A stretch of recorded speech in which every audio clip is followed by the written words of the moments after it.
इधर मालदीव के राष्ट्रपति मोहम्मद मुइज्जो की मुश्किलें अब काफी ज्यादा बढ़ गई हैं। मुख्य विपक्षी दल मालदीवियन डेमोक्रेटिक पार्टी के संसदीय दल ने मुइज्जो के खिलाफ महाभियोग लाने का प्रस्ताव पास किया है।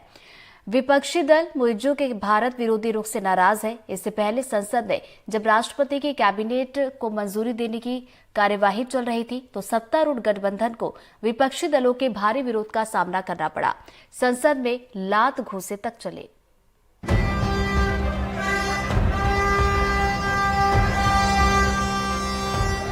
कोई स्पीकर के कान के पास बाजा बजा रहा है तो कोई किसी को जमीन पर गिराकर उसके बाल खींच रहा है।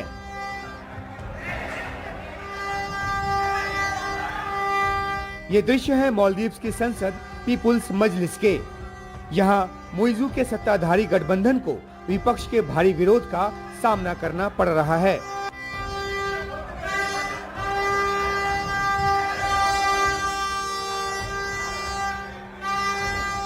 मुइज्जो ने 22 सदस्यीय कैबिनेट का गठन किया जिस पर संसद की मुहर लगनी थी, लेकिन मुख्य विपक्षी पार्टी मालदीवियन डेमोक्रेटिक पार्टी ने 18 मंत्रियों के नामों को मंजूरी तो दी, लेकिन 4 प्रमुख मंत्रियों के नाम को मंजूरी देने से मना कर दिया।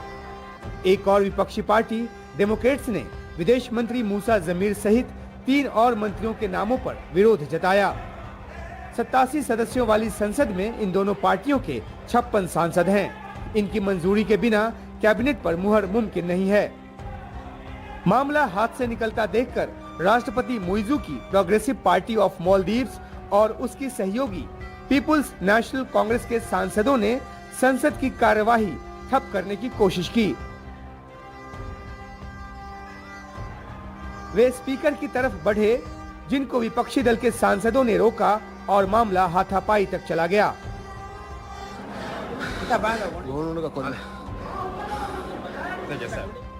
ये सब इसलिए हो रहा है क्योंकि राष्ट्रपति मोहम्मद मुइज्जो भारत विरोधी नीति पर चल रहे हैं। सत्ता में आते ही उन्होंने मालदीव से भारतीय सेना के उस दल की वापसी का फरमान सुना दिया जो वहां राहत, बचाव और प्रशिक्षण के कामों के लिए तैनात है।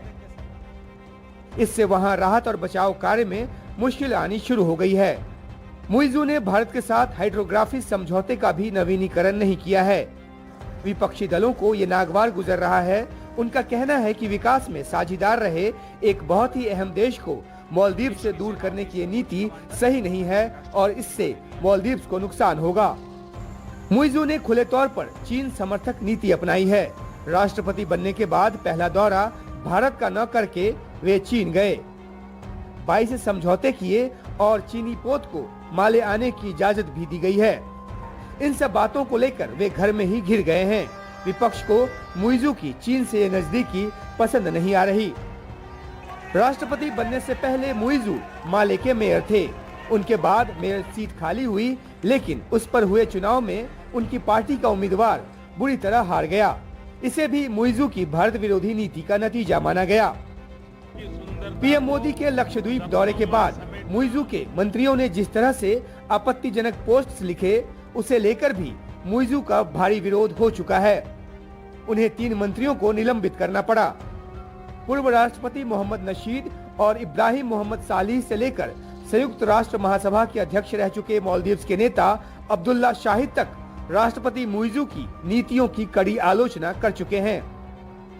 चीन के कर्ज की वजह से श्रीलंका की जो हालत हुई, उसकी याद दिलाते हुए पूर्व उपराष्ट्रपति अहमद अदीब राष्ट्रपति मुइज्जो को नसीहत दे चुके हैं। नई दिल्ली में उमाशंकर सिंह, एनडीटीवी इंडिया।